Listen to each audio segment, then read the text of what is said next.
Welcome back to the Mining Pod. On today's show, we're joined by Brian Morgenstern of Riot Platforms and Lee Bratcher of the Texas Blockchain Council to discuss the EIA's overreach when it comes to surveying, or should we say data gathering, Bitcoin mining operations around the United States. We talk about the actual order itself, the emergency proclamation from the EIA, the political motivations behind it, what's going to happen over the next few weeks as this is battled out in court, and then, of course, what this could mean for Bitcoin miners. We'd like to thank Foreman Mining for making this show possible. A little bit more from Foreman Mining later in the episode. We'd also like to go push people to blockspace.media, sign up for our newsletter there. You'll find a few other podcasts that we're launching right now, including The Gordy Show. Gordy Show is a great podcast on all things crypto and culture. Last podcast had a lot to do with Bitcoin MEV and what Marapool is up to with their new Slipstream feature. So if you're interested in Bitcoin tech, go check out that. And we also have a new Bitcoin tech podcast called Bitcoin Season 2. If you subscribe to the blockspace.media newsletter, you'll find Bitcoin Season 2 there, or you can search it on Spotify and elsewhere. Okay, let's hear a few words from our sponsors and then get on to the show. Want to mine Bitcoin? Gator Mining offers premium hosting with as low as 1 unit per client, 95% uptime guaranteed, no curtailment, 24/7 monitoring and maintenance, in-house certified repair center, clean and renewable energy, all at competitive market rates. Work with an individualized team to get hash rate flowing your way today. Gator Mining, pioneering trustworthy crypto hosting for optimal mining success. Contact Gator Mining today at gatormining.ca. Bitcoin miners, be prepared. Hash rate is moving upstream towards power plants and low-value energy. Don't get cut off. Modernize and mobilize your Bitcoin mining fleet today with Upstream Data's high-performance load centers. Plug in Upstream Data's hash hut and monetize surplus wind power reliably in the blistering heat of West Texas. Plumb in hash generators and safely convert natural gas into cash in the frigid winters of northern Canada. Upstream offers high-quality load centers that will help you mine Bitcoin safely and reliably in every application and climate. Mobilize today and start mining upstream at upstreamdata.com. Are you a retail or institutional investor interested in Bitcoin mining companies? The Miner Mag brings you free data and analysis from all major NASDAQ-listed Bitcoin mining operations to know who stands out. Check out visualized metrics and data-dependent stories at theminermag.com. Welcome back to the Mining Pod. On today's show, we have Lee Bratcher and Brian Morgenstern. Welcome both to the show. We've had you guys both on the show before, but we got something coming up with the EIA right now, so we're going to delve right back into it. Lee, Brian, welcome. Thanks for having us on. Yep. Cool. So we'll do a little background since normal listeners of the show definitely know who you guys are, but for the Coindesk Podcast Network out there, we'll get a quick bio on both you guys and then dig into the subject matter, which is the EIA overreach, as I'll put it. I know you guys will probably have your own words and descriptors for this, but Lee, first to you. President of the Texas Blockchain Council. We are a trade association. There are about 95 corporate members, and Riot is one of those members. And we have been working with our mining committee and with Riot to craft this legal argument along with our counsel, Gray Reed out of Texas, and the New Civil Liberties Alliance in DC. So it's a little bit about us and how we got here. And I'm Brian Morgenstern. I'm the head of public policy for Riot Platforms. I joined the company a little over a year ago. Prior to that, had worked in government for a lot of my career on Capitol Hill in the beginning, and then at the U.S. Treasury Department and at the White House during the Trump administration. Also a lawyer and practiced law in New York for many years. And now with this present issue, I think you phrased it right, Will. It's pushing back on government overreach. So very happy to be working with Lee. I'm also a board member of the Texas Blockchain Council as well. And then I think getting involved in the case and supporting our position is the Chamber of Digital Commerce. And I also represent Riot on the executive committee of that trade association as well. So, but obviously both groups represent a lot more than just Riot. It's really sort of industry-wide representation in this case. Definitely. I want to get into that in a bit because it does seem like Riot's sort of on the front of this issue along with the TBC and the Digital Chamber of Commerce. So we'll get to that a little bit later in the show, but let's first introduce the topic, which was this EIA overreach. Brian, I'll throw it right back to you to sort of introduce the subject. What has been happening over the last 4 to 8 weeks with this new notice from the EIA?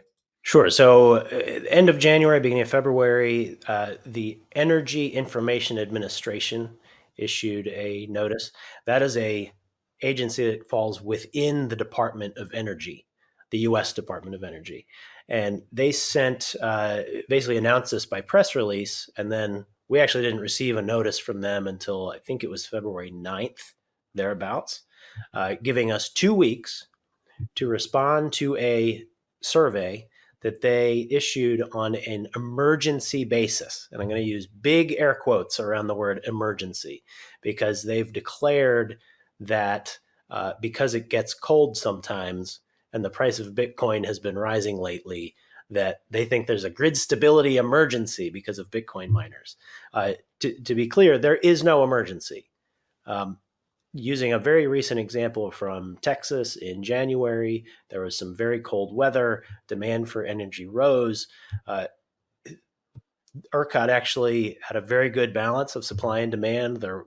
They didn't experience any extreme stability issues, but more to the point, the Bitcoin mining industry was curtailing during that time, and it was well publicized that in effect, we were sort of the first arrow in the quiver to ensure that there were no stability issues.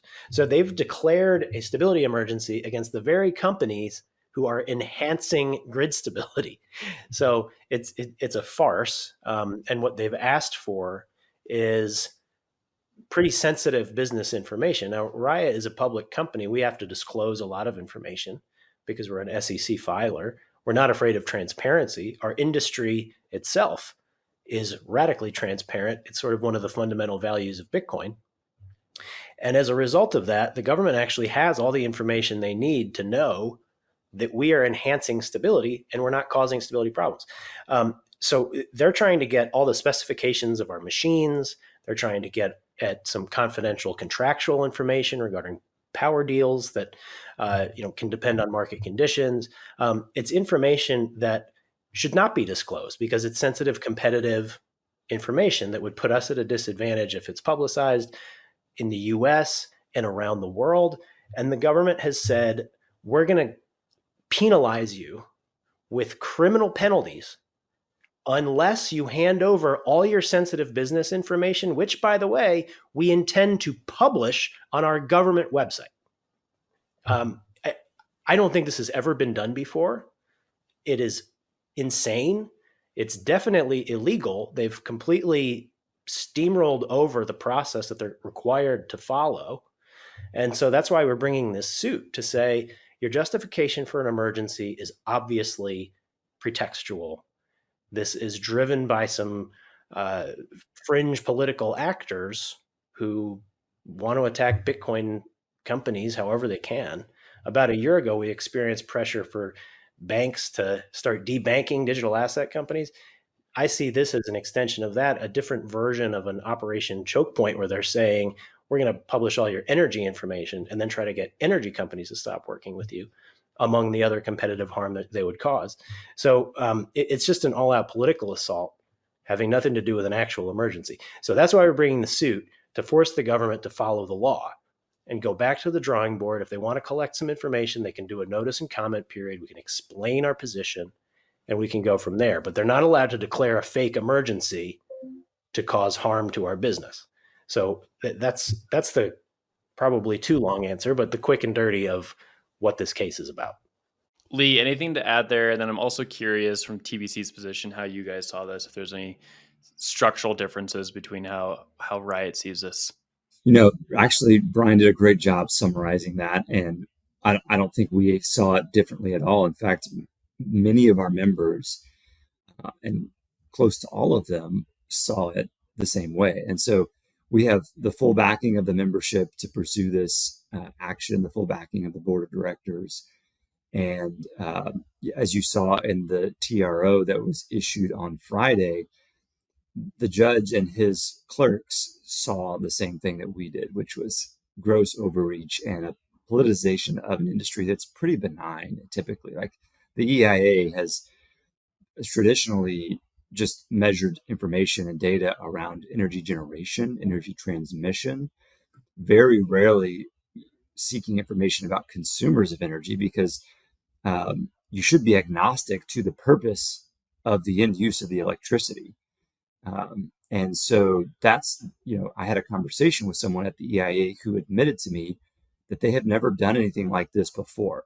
And you put that in tandem with Elizabeth Warren's comments. Senator Warren was on record saying to Secretary Granholm, she didn't want the secretary to be back in front of her without this information. So essentially putting a time pressure, I think she even used the word tick-tock and pointed to her clock, right? So, or her watch. And that is essentially why they created this sloppy administrative action that failed to comply with statute on a number of different fronts. And our legal team discovered, I think, Brian, maybe it was 3 or 4 different, any one of which would have been sufficient for us to receive a TRO, a restraining order, but there were several. Yeah, and one other point I would add to that. So, the record is very clear, as you said, that Senator Warren's been banging the drum for this, putting political pressure on the Secretary of Energy to get this, and that's the real emergency is political pressure. But under the law, there has to be public harm, and Bitcoin mining is not causing any public harm. That's obvious to anyone who is fair-minded about this. But one other important point to add is we already know why they want the information, because in September of 2022, the White House had issued a statement, a document that said they believe the government should collect this information. And then once they do, they should explore ways to limit or eliminate Bitcoin mining in the United States. I'm paraphrasing, but the words limit or eliminate were the words from a White House statement. So that to me tells everyone exactly what you need to know. This is not some benign, let's just ask some questions. They're starting with the conclusion that they want, which is to hurt our industry. And now they're just fishing for justification to do that. I mean, that is, I don't want to be too overly dramatic about it, but it reminds me of an old Soviet saying, show me the man and I'll find you the crime. That's kind of what we're dealing with here. They started with the result and now they're just trying to justify it. That's not the way the government's supposed to work. They're not allowed to lie to you, to extort information that they want to weaponize against you. That's not how this is supposed to work. And especially, as Lee said, with an agency whose duty it is to be neutral, to just collect information that is supposed to inform smart policy decisions. That's not what's happening here. And it's unfair. And so that's why we're bringing the lawsuit. Hey listeners, let's talk about revolutionizing your mining operation with Foreman. This isn't your average management tool. It's an all-in-one solution for reducing costs and significantly boosting your revenue. Foreman brings a cutting-edge dashboard to your fingertips, empowering you with automated energy strategies. This means not only curtailing around real-time prices, but also strategically enhancing your profit margins through demand response. It's about leveraging energy efficiency to its fullest potential. With Foreman, you get a system that scales with your business, inventory management for assets, infrastructure integration, and business intelligence. Foreman elevates the cash flow and production of your entire operation. To see how Foreman can redefine your mining operation standards, visit foreman.mn. With Foreman, you're not just managing a mining operation, you're setting a new standard in the industry. I want to go back a little bit. What was it like inside the TBC or inside Riot or any of the other bodies that you guys were working with when this started to come along? What were the wheels that were cranking inside both your guys' teams, and then also, I guess, the Digital Chamber of Commerce? Lee, first to you. Yeah, we actually fortuitously had a call with our Bitcoin mining members around PR the day after the press release from the EIA came out. So it worked out really well.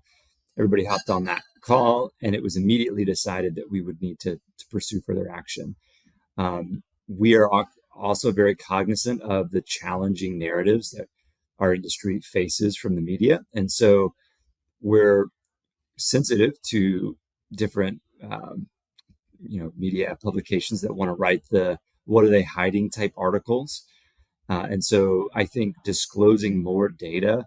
In fact, ERCOT came out, and Will, I'll send you this, an incredible graphic from Winter Storm Heather that Brian referenced a few minutes ago that actually had hard data evidence of Bitcoin miners, or large flexible loads, as ERCOT calls us, curtailing pretty accurately based upon grid demand. And that's essentially price is a proxy for grid stress in all grids, and especially in ERCOT, where we have an energy-only marketplace. And so, that data coming on the heels of this EIA report, it was clear to us what we had to do. And, getting that data in front of the right people is going to be paramount, because this isn't something that we are making up. This is not something that we are even bringing to the table. It's something that an independent grid operator is bringing to the table, saying, we're neither for or against Bitcoin. In fact, we don't even have an opinion on Bitcoin, but this load is good for the grid. Now, could it be better? Yes. Could we be more granular? Yes, but we are better than any other kind of load that exists. And that is saying something, because, loads have been around since grids have been around for many, many decades, right? And so, ERCOT's been around for many decades. We are fully aware that Bitcoin mining uses 2,450 megawatts of energy in Texas. And if you understand that in the right context, we're happy to share that data. ERCOT has that data. We're happy to share that with the federal government, with the EIA.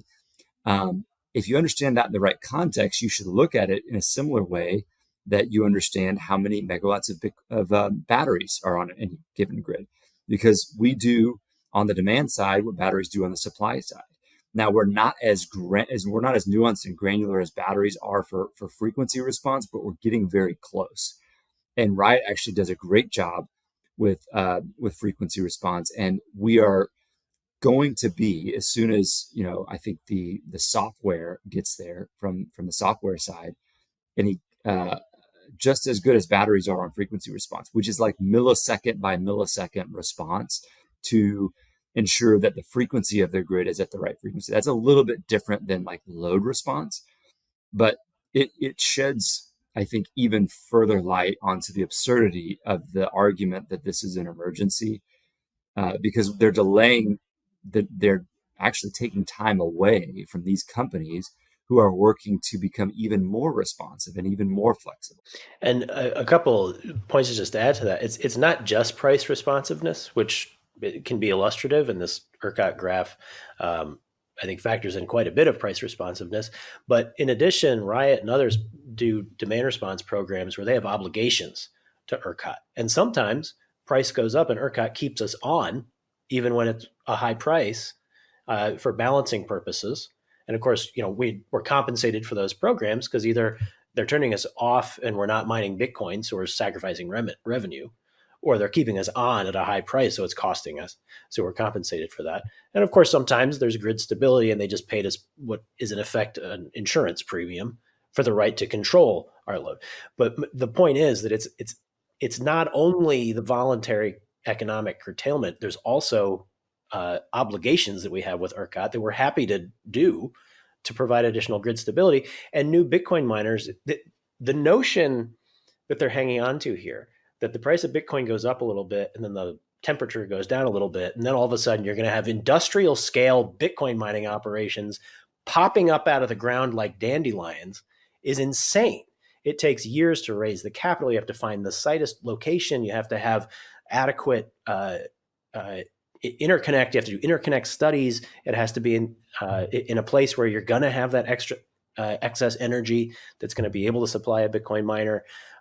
There's so many steps along the way that the government's position in this case doesn't even pass the laugh test. It's just so silly. And so we're grateful for the TRO. We think the court was able to see through the government's position very quickly. And so we're hopeful that as the case progresses, we're going to have even more success. You guys have both brought this up, that the judge kind of threw it out pretty quickly. And I don't have a comment in front of me, but there was a line that you posted, Lee, on Twitter. It was pretty succinct and forthright, saying like, why do you guys bring this up? This is laughable. Why would the EIA do that to themselves, right? Like, it's almost embarrassing that they put something forward like this that was obviously not an emergency, obviously politically motivated in the sense that it was so quick, and that there's been a history of dialogue around this topic from one party. Why did the EIA put themselves in that position, in your opinion? Well, I'll give you the quote. Will, I pulled up Twitter here. So this is from the judge. He said the court believes that the plaintiffs are likely to succeed in showing that the facts alleged by the defendants to support an emergency request fall far short of justifying such an action. As a result, the determination likely violates the APA as arbitrary, capricious, and abuse of discretion. This finding alone is sufficient to satisfy this element of the TRO. So that one element alone, not to mention the other, two or three on top of that, where they violated the Paperwork Reduction Act, as far as how you're supposed to do notice and comment and the length of which these surveys are supposed to be. I think they did it because they felt the pressure. I mean, Secretary Granholm wants to be in the good graces of Senator Warren and the Biden administration. And she wasn't going to be unless she did this. And I'll add one more quote from the judge. The agency's assessment of costs in this case, and that this would just be simple and easy and not a big deal. The agency's position is extremely inaccurate, if not grossly misleading. So a pretty devastating ruling for the administration, in my opinion. Definitely. I want to go to Riot for a moment, kind of zoom out and talk about how you guys have been thinking about the legal side of things for a bit now. Brian, you came into Riot, I believe, 2 years ago. You can correct me if I'm wrong. And Riot has obviously been pretty forthright about putting forward language. You guys are going to be lobbying on behalf of the industry, putting money into this. And with this, you guys were kind of at the forefront of it alongside the TBC and Digital Chamber of Commerce. Can you tell us sort of why is Riot going about this when, there's other gigawatts of load on the Texas grid for Bitcoin mining? Like, why is Riot focusing on this? Because Riot believes strongly that an investment in public policy and advocacy is not just good for Riot; it's good for the industry as a whole. We want our business and others like us to thrive in the United States. So it is critically important. But we also have obligations to our investors. We want our company to thrive because we believe in it passionately, and we also want our investors to benefit. That means we have to have a safe environment to operate in. So we have to be seeing around corners. We have to see these threats coming. This announcement by the administration was a bit of a surprise to some, not to us. We saw it coming. We were prepared to deal with it and to push back if necessary, because the investment in these public policy efforts is critically important for our business, and we're happy to be industry leaders on it. Come on into the pool. The water's warm. Join us in the fight. But because we had done the investment in advance, I haven't quite been here 2 years, but more than 1 year, and less than less than two, but really kind of hit the ground running in learning what are the pain points, what are the sensitivities, what could they do next. I want to play chess, not checkers. And that's kind of the way we think of this. To have a long-term good business environment for our company, we have to be engaged and talking to the policymakers, seeing threats, seeing opportunities, and making sure that we have as good a business environment as we can get. We have our large operations in Texas.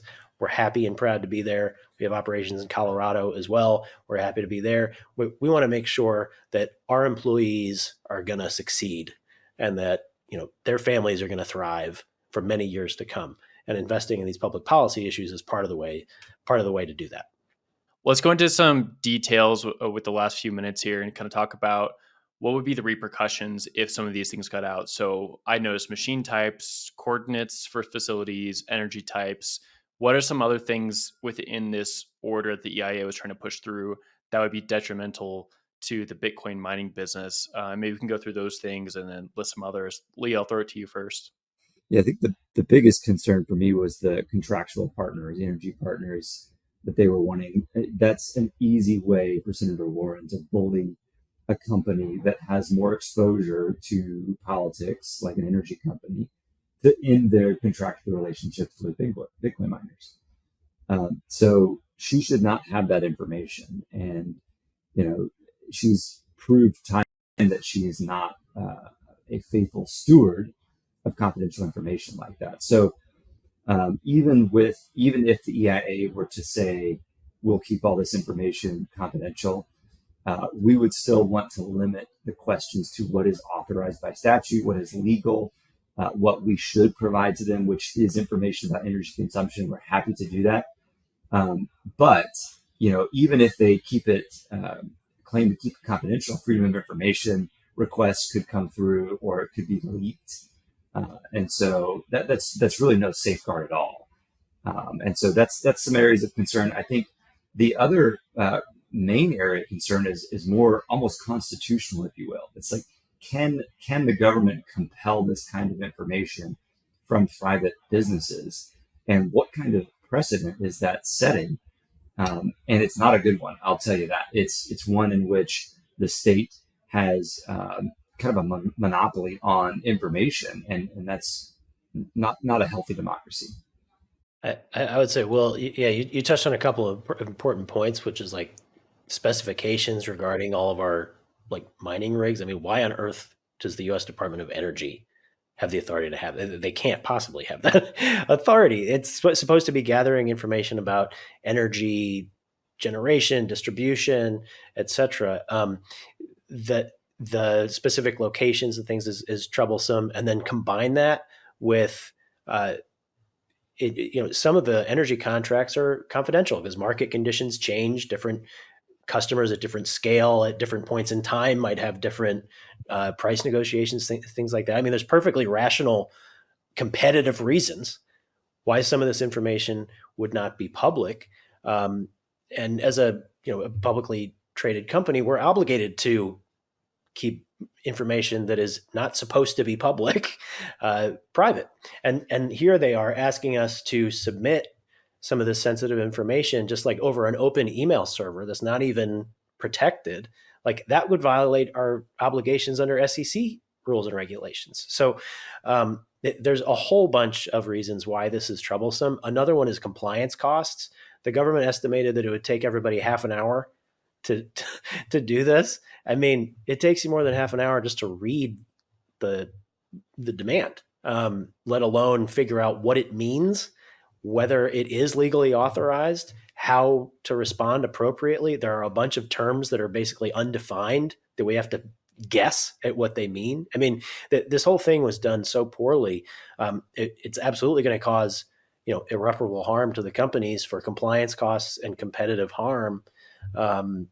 It's a huge problem. It's unfortunate. And I think almost equally as important is the fact that they already said what they want to do with the information, which is that they're not just collecting it out of the goodness of their hearts. They want to collect it and use it against us. So who in their right minds would just kind of like shrug and go along with that? You have to respond strongly and push back. And if they come after, they can do this to us. They can do this to any industry they decide they just don't like them. And that's not consistent with a free society, I think. Okay, last question, leave with you guys. About 10 months out, or less from that, maybe 6 months out from the election. Why was this pushed forward during an election year? Do you think that has anything to do with anything, or am I just looking into this too much? It just seemed like something that they didn't need to do at this moment, but it is an election year. People make odd decisions during election years. Do you guys see anything there, or not so much? Senator Warren has a lot of influence in the Biden administration. And if the election goes the other way this time, she's not going to have that kind of influence in the second Trump administration. So she's trying to get this done while the administration's answering her phone calls. So I think the political pressure is the real quote unquote emergency in this case, and obviously has nothing to do with public harm. Interesting. Okay, well, we'll leave the conversation there today. Lee, Brian, thank you so much for joining. Where can we follow along with the story as it progresses? I'm assuming TBC website, there's an email list. Maybe there's someplace with Riot as well that we can follow along. Sure. My Twitter, I'm trying to keep it up to date with all the developments, which is Morgenstern NJ. So you can find me there, and we'll try to keep it as up to date as possible as things develop. Yeah, just our newsletter is the best, TexasBlockchainCouncil.org. Awesome. Well, we're hoping for the best in this situation. Thank you guys for jumping on the podcast and explaining this out to everyone. Lee, Brian, we'll talk with you guys again soon. Thanks a lot.